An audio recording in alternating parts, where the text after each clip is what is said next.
Thanks for joining us today. We've just concluded our 9th meeting of the Ukraine Defense Contact Group.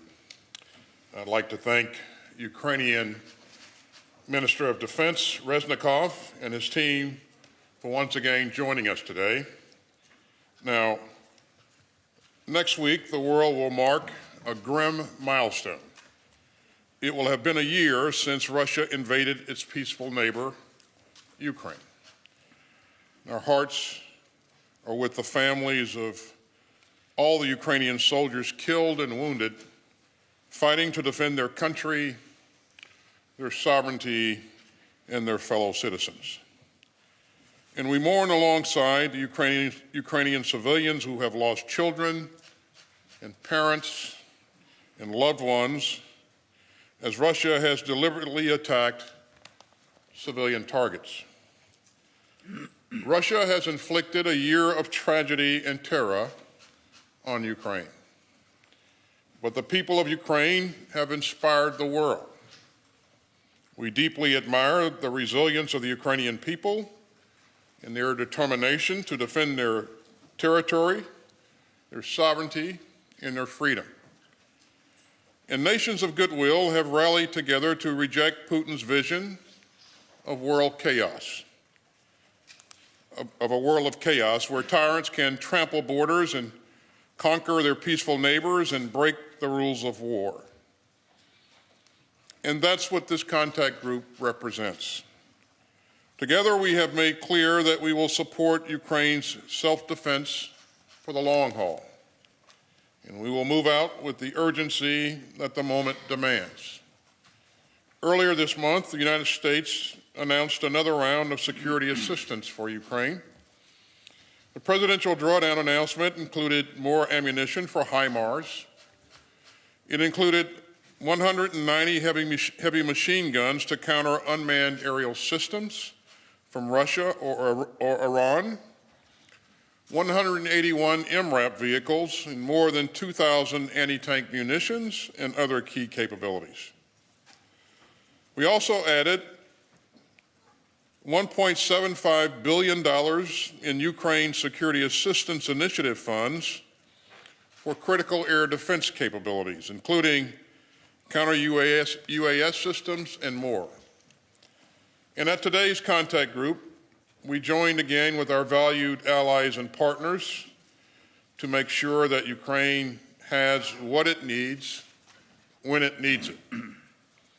And we continue to work together to provide Ukraine with full combat-credible capabilities and not just equipment.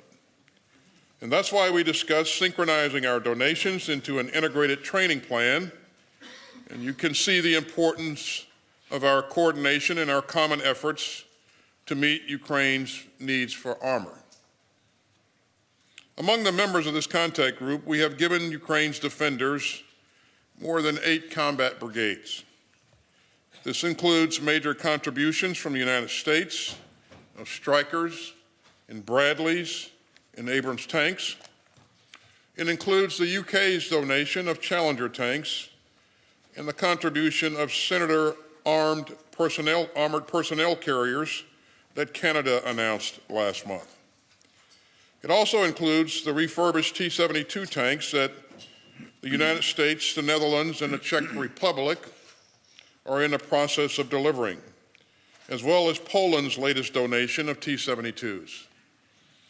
And it includes the important steps from Germany, Poland, Canada, Portugal, Spain, Norway, Denmark, and the Netherlands on Leopard battle tanks. Now, we also heard today about significant new air defense donations. That includes Italy and France, which jointly announced that they will provide Ukraine with the SAMP-T air defense system. And France also announced that it will work with Australia to ramp up 155mm ammunition production to support Ukraine. And finally, let me also thank Norway, which just announced that it will provide 7.5 billion euros in military and civilian assistance to Ukraine over the coming 5 years. And that's a very significant commitment. Now, all of these capabilities will continue to be important for Ukraine's success on the battlefield. But as I said last month in Ramstein, this isn't about one single capability. It's about delivering all the capabilities that we promised. It's about integrating all of these systems together. And it's about working with the Ukrainians to help them fight for their freedom. Now, we also had an important discussion today on our ongoing work on accountability. It's a priority for me and my contact group colleagues to ensure that our donations continue to be used as intended and that we move proactively to prevent arms proliferation. And we will keep working with our Ukrainian partners to ensure that all of the equipment that we're providing continues to reach the brave troops on the front lines. Now, a year ago, Putin assumed that Ukraine was an easy target. Putin assumed that Kyiv would easily fall. And Putin assumed that the world would stand by. But the Kremlin was wrong on every count. Over the past year, Ukraine's soldiers have fought valiantly for their country. Ukraine's people have shown deep courage in the face of Russian cruelty, and countries of goodwill have rallied to defend an open order of rules and rights. Together, we seek a world where disputes are resolved peacefully, where sovereignty is respected, where borders are honored, and where civilians are protected. Those are the values of this contact group. We stand united in our support for Ukraine's fight for freedom, and we will stand together, united and resolute, for as long as it takes. And with that, let me turn it over to General Milley.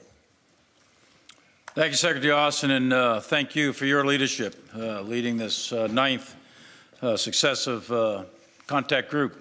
This is an incredible level of effort by many, many countries, and it wouldn't be happening without the leadership of Secretary Austin.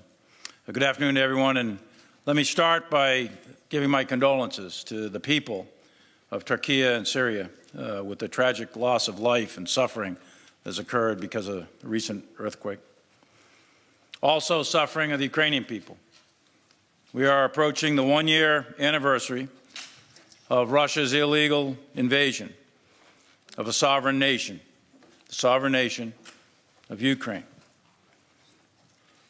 And I want to thank the ministers of defense and the chiefs of defense that were here today, representing 54 countries that continue to participate in this group. The actions of those leaders over the last year have contributed substantially with real effect on the battlefield, and they collectively have demonstrated unwavering commitment to the defense of Ukraine. And a special thank you to the Ukrainian Minister of Defense, Reznikov, and his Deputy Chad, General Moisuk, who continue to display exceptional leadership, and my friend, General Zaluzny, who is on the battlefield every day, leading his country's defense. 10 days from now is the one-year anniversary when Russia brutally, illegally, and in a completely unprovoked way invaded the sovereign nation of Ukraine. As the Secretary just pointed out, Putin thought he could defeat Ukraine quickly, fracture the NATO alliance, and act with impunity. He was wrong. Ukraine remains free. They remain independent. NATO and this coalition has never been stronger, and Russia is now a global pariah. And the world remains inspired by Ukrainian bravery and resilience. In short, Russia has lost. They've lost strategically, operationally, and tactically, and they are paying an enormous price on the battlefield. But until Putin ends his war of choice, the international community will continue to support Ukraine with the equipment and capabilities it needs to defend itself. Through this group, we are collectively supporting Ukraine's ability to defend its territory, protect its citizens, and liberate their occupied areas. In the face of a barbaric Russian invasion, Ukrainians remain resilient. The nation of Ukraine is united for one single purpose: to expel the Russian forces from their territory and to defend themselves. For Ukraine, this is not a war of aggression, it is a war of defense. For Russia, it is a war of aggression. The Russian military has paid tremendous costs in their war of aggression, and now they have resorted to sending conscripts and prisoners to imminent death. In recent months, the group who gathered here today pledged to provide significant quantities of battlefield capabilities, tanks, air defense, and munitions. 11 countries have pledged tanks, 22 have pledged infantry fighting vehicles, 16 pledged artillery and munitions, and 9 more pledged air defense artillery. The group is focused on delivering the capabilities committed and efficiently providing the training, the spare parts, the sustainment, logistics necessary for the full employment of these systems. Training, maintaining, and sustaining Ukraine's remains key for Ukraine to prevail. Throughout this war, Ukraine has showed incredible resourcefulness in how they integrate varied capabilities to adapt to the changing dynamics of this battlefield. Ukrainians have combined unbreakable will with innovative tactics and empowered their leaders to liberate their own country. Russia, on contrast, is waging a very costly war of attrition, while Ukraine is effectively leveraging their asymmetric advantages in order to defend itself. And the most important asymmetric advantage they have is courage, resilience, and tactical skill. This war is extremely dynamic, and Ukraine today is fighting while training and evolving for future operations. Ukraine will integrate recent commitments of armored vehicles, infantry fighting vehicles, and tanks with fires to achieve the effect of synchronized ground maneuver.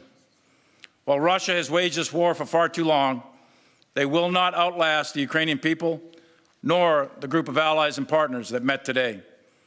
The purpose for the United States and allies, as said by our political leadership, is very simple. It's to uphold the rules-based international order, an order that rejects the idea that big, strong, powerful nations can attack other smaller countries, that borders shall not change just by the use of aggressive military force. This is the very underlying founding principle of the United Nations at the end of World War II. Ukraine does not stand alone. 54 countries met today to ensure that Ukraine can defend itself and the principles that guide international conduct, and those principles will be upheld. We will remain a unified coalition. We will continue to uphold the values of sovereignty and freedom, and we will continue to support Ukraine. Thank you, and I welcome your questions. We'll go first to Tara Cupp, AP. Secretary Austin, you said earlier this is a crucial moment for Ukraine and that the allies need to get air defenses and munitions into Ukraine now. What are you seeing from Russia that makes this moment different? And the NATO Secretary General has already warned that Ukraine is burning through munitions faster than a rate that the allies can supply it. Will you at some point need to ask Ukraine to do more with less? And then for Chairman Milley, did one of the missiles fired at the Lake Huron object miss? And if so, what happened to that missile? And if so, does that change your risk calculus for shooting down objects over U.S. soil? Are you starting to develop alternatives if and when you detect the next object? So in terms of where we are, thanks, Tara. In terms of where we are in the fight, what we've seen over the last several months is a contested battlefield. We see a lot of activity in the Bakhmut area, which is where Russia is focusing most of its effort. We see Russia introducing a number of new troops to the battlefield. Many of those troops are ill-trained and ill-equipped, and so their casualty rate has been really high. What Ukraine wants to do in the, at the first possible moment is to establish or create momentum and establish conditions on the battlefield that continue to be in its favor. And so we expect to see them conduct an offensive sometime in the spring. And because of that, all of the partners in the Ukraine Defense Contact Group have been working hard to ensure that they have the armored capability, the fires, the sustainment to be able to be effective in creating the effects on the battlefield that they want to create. And so we believe that there will be a window of opportunity for them to exercise initiative and then change or continue to create the right conditions on the battlefield there. In terms of munitions, this has been a tough fight throughout, and Ukraine has been at this for a year, and so they have used a lot of artillery ammunition. We're going to do everything we can, working with our international partners, to ensure that we give them as much ammunition as quickly as possible, and that we'll do everything we can to sustain our efforts there as well. We are working with the Ukrainian soldiers in various places throughout Europe to emphasize additional training on maneuver, so that as they place more emphasis on maneuver and shaping the battlefield with fires and then maneuvering, there's a good chance that they'll require less artillery munitions, but that's left to be seen.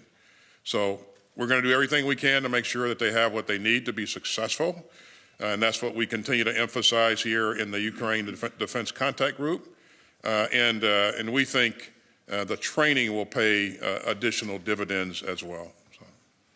So Tara, on the balloon shot, yes, first shot missed on the fourth balloon. So we're talking about the balloon that was downed over Lake Huron.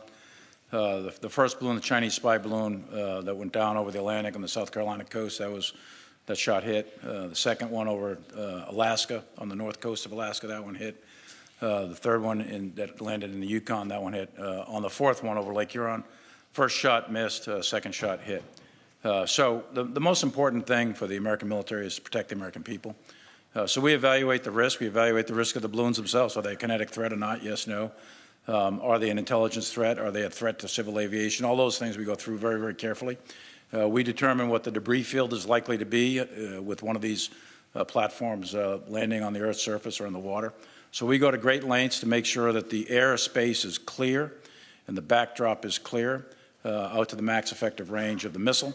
And in this case, the missile landed harmlessly in the water of Lake Huron. We tracked it all the way down, and we made sure that the airspace was clear of any commercial or civilian or recreational traffic. We do the same thing for the maritime space. So we're very, very deliberate in our planning. NORTHCOM does that along with the pilots themselves. So we're very, very careful to make sure that those shots are in fact safe. And that's the guidance from the President. Shoot it down, but make sure we minimize collateral damage and we preserve the safety of the American people. And just a quick clarifier, are you confirming that the other three objects were also balloons like the first one? I'll just use the word object. That's what everyone's using. We'll see. We don't have them recovered yet, as you know. Number 2, 3, and 4 not recovered yet. Number 1, we are recovering and getting a lot of stuff off that, but 2, 3, and 4 not yet recovered. They're in very difficult terrain. The second one off the coast of Alaska is that's up in some really, really difficult terrain in the Arctic Circle with very, very low temperatures in the -40s. The second one is in the Canadian Rockies in Yukon. Very difficult to get that one. And the third one is in Lake Huron at probably a couple hundred feet depth. So we'll get them eventually, but it's going to take some time to recover those. Okay, let's go to Dimitro Ukrform. Thank you for the floor. National News Agency of Ukraine, Dmytro Shkurko. To Mr. Secretary, Was the question of the plane supplies, I mean combat jet supplies to Ukraine, was discussed or not? And what kind of security circumstances should be created inside Ukraine to deploy a new type of aircrafts of such kind?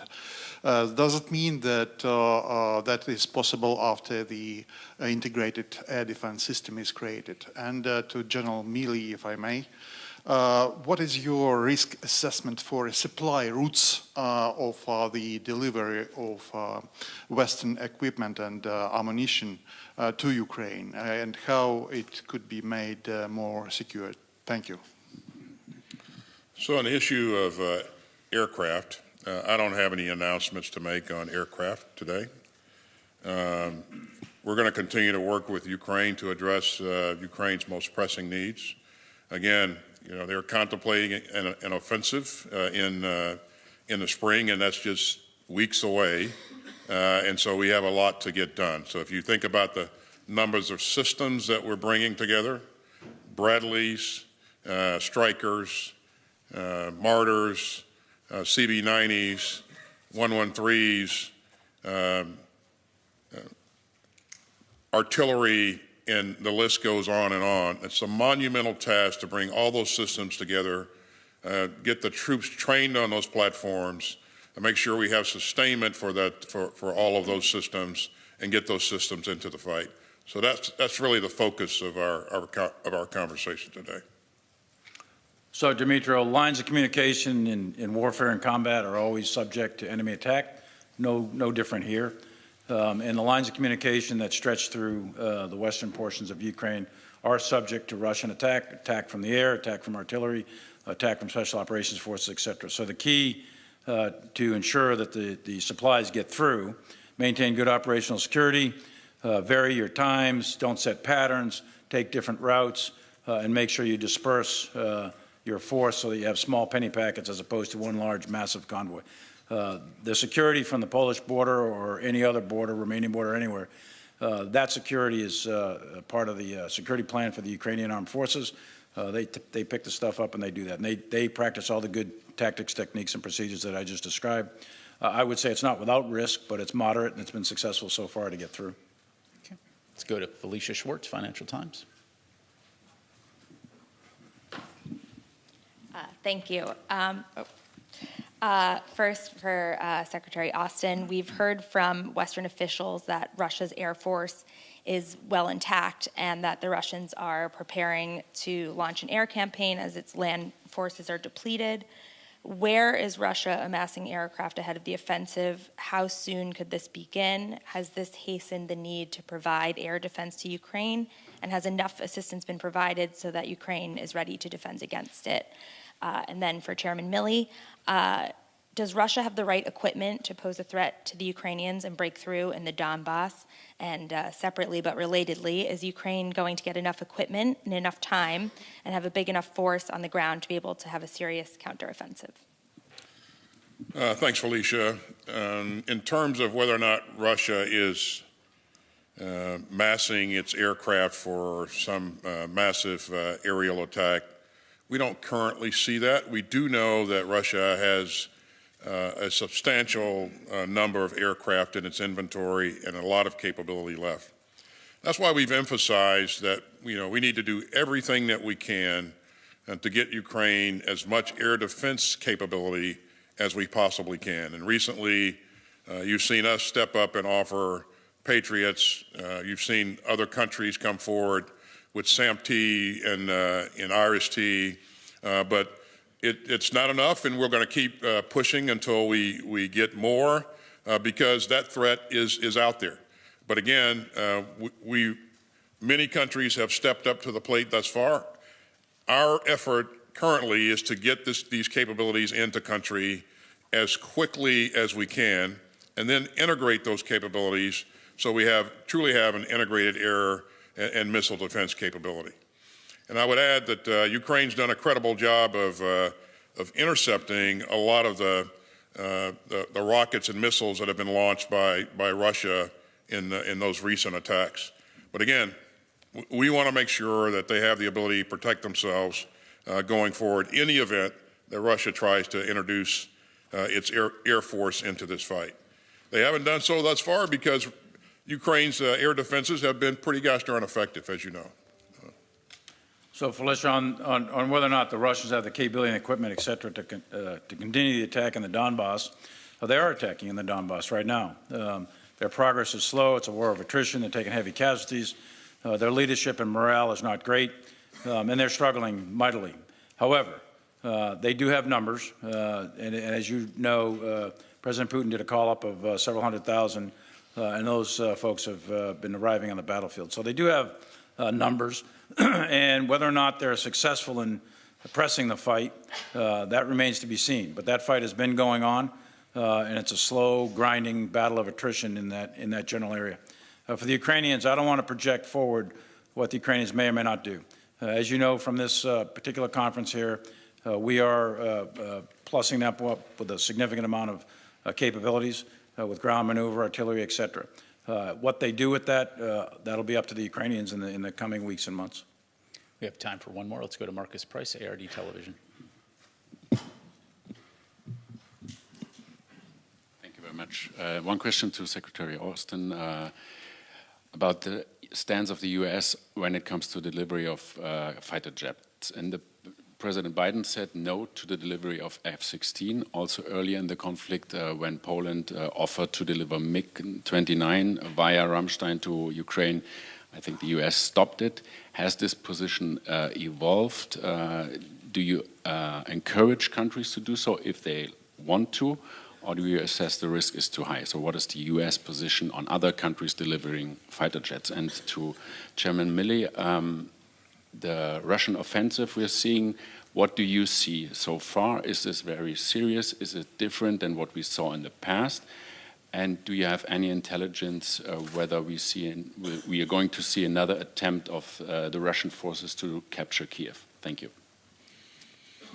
Thanks, Marcus. For the record, with respect to any kind of aircraft being provided by Poland, the United States never stopped Poland from providing anything. A decision to provide something that's the decision made. That will be a decision made by the leadership of that country. That's certainly not something that we can or will dictate. In terms of whether or not we're going to provide F-16s, as I said earlier, I don't have any announcements to make, and I don't have anything to add to what our president said earlier. So, and I'll just leave it at that. So. And Marcus, on the issue of the Russian offensive, this offensive that you see ongoing right now in the generally in the Bakhmut area, from Kharkiv all the way down to Kyrgyzstan, the front line is quite stable, even though very violent, a lot of fighting. It's relatively stable. Most of the dynamic movement back and forth is generally in the vicinity of Bakhmut. The Ukrainians are holding. They're fighting the defense. The Russians, primarily the Wagner Group, are attacking. But there's what I would describe it as is a very significant grinding battle of attrition with very high casualties, especially on the Russian side. There's no fancy arts of maneuver going on here. This is frontal attacks, wave attacks, lots of artillery with extremely high levels of casualties in that particular area. And how long that will last is difficult to say, actually. It's been going on for weeks, and I think it'll continue to go on until either the Russians culminate. I don't think the Ukrainians will just collapse or fold. I think they're going to continue to fight. So that's a battle worth that we're paying attention to very, very closely and making sure that the Ukrainians have the capability to continue to defend. As far as Kyiv, I'm not going to go into what intelligence we have or don't have. I would just say that right now there's always a potential threat. There's clearly air threats, missile attack threats. Kyiv is the capital, and that was a significant objective early in the war. So I would never discount Russian capabilities to attack Kyiv, but right now we're not seeing any significant indicators and warnings. Ladies and gentlemen, that is all the time we have available today. This concludes our press briefing.